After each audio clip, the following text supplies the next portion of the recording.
Haryanvi song बाप तो बाप रहेगा की धुन पर आतिशी का डांस भयंकर वायरल हो रहा है। दरअसल कालकाजी विधानसभा सीट से जीत के बाद आतिशी ने रोड शो निकाला। इसी दौरान आतिशी ने कार्यकर्ताओं के साथ डांस किया। इस वीडियो में देख सकते हैं कि वो अपने कार्यकर्ताओं के साथ डांस करती हुई नजर आ रही हैं। कई पार्टी के कार्यकर्ता भी उनके साथ डांस करते दिख रहे हैं। आतिशी इस दौरान गाने के बोल को भी गुनगुना रही हैं।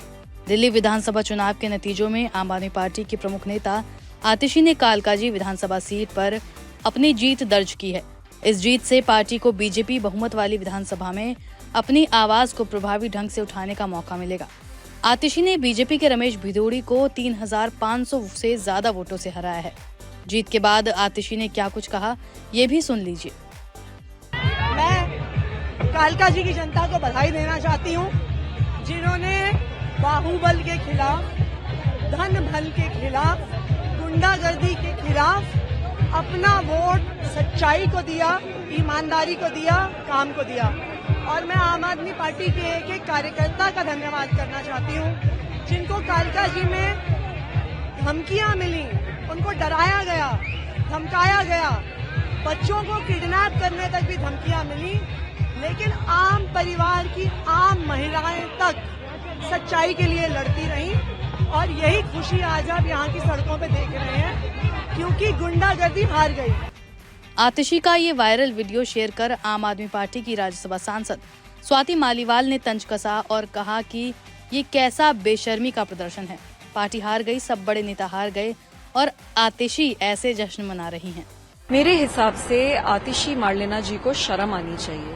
पूरी की पूरी पार्टी बुरी तरीके से हार गई है। सिर्फ 22 सीटें आई हैं और अरविंद केजरीवाल जी, मनीष सिसोदिया जी, सारे के सारे दिग्गज लीडर्स हार चुके हैं। ऐसे में आतिशी मार्लेना जी ने ना सिर्फ इस हार के बाद एक रोड शो निकाला सेलिब्रेट करने के लिए, उन्होंने उस रोड शो में डांस भी करा।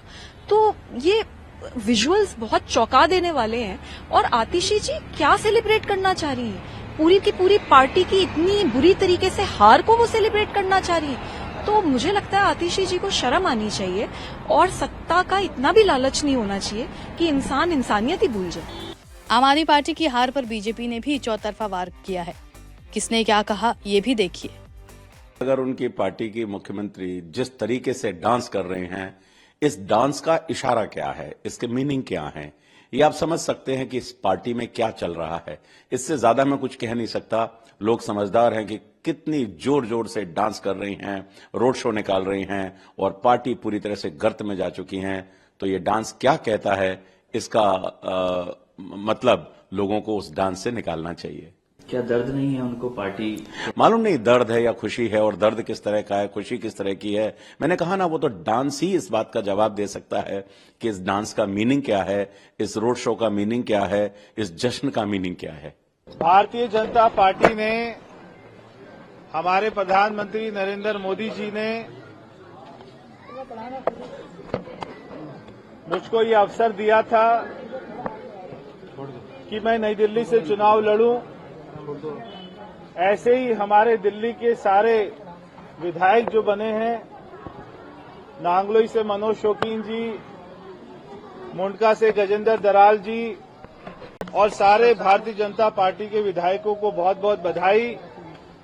सारे भारी दिल्ली, हम जिसको वर्मा जी की सीट के नाम से जानते हैं, जो पुरानी सीट हम भारी दिल्ली कहते थे, सारी सीटें भारतीय जनता पार्टी की झोली में गई है।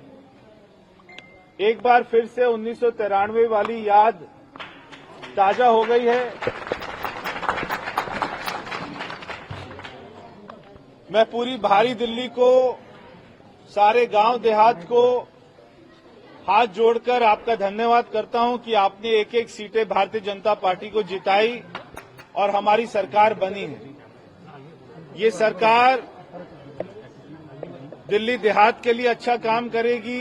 आम आदमी पार्टी ने जो मुद्दा बनाया था, गुंडागर्दी पार्टी, जो तमाम, आपको लगता है कि फेल हुए हैं ये सब? नहीं, देखो, इनका मुद्दा बिल्कुल अपने पे गिरबान में झांक के देखा नहीं। केजरीवाल से बड़ी गुंडागर्दी किसने की है?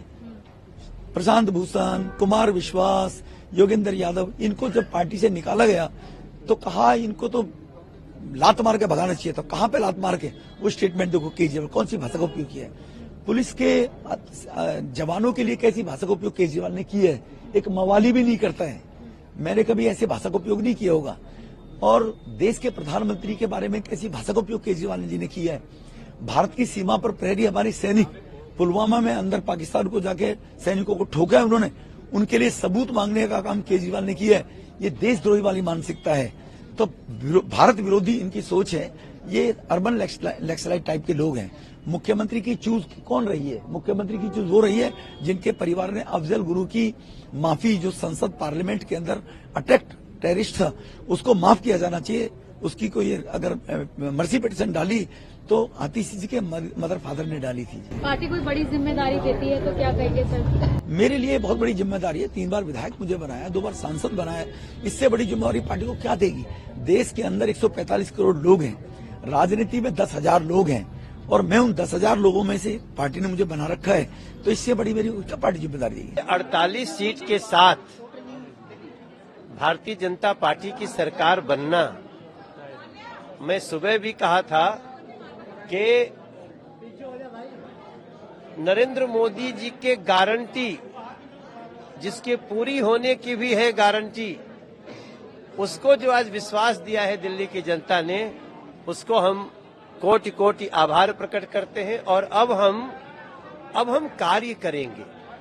अब हम दिल्ली को दुनिया की बेहतरीन राष्ट्रीय राजधानी क्षेत्र बना करके दिल्ली के लोगों को खुशियां देंगे। प्रधानमंत्री ने कई चीजों के बारे में बात की, जिक्र करा, जैसे आपदा, यमुना। कांग्रेस ने क्या करा, कैसे वो जीरो पे ही रह गए इस बार में?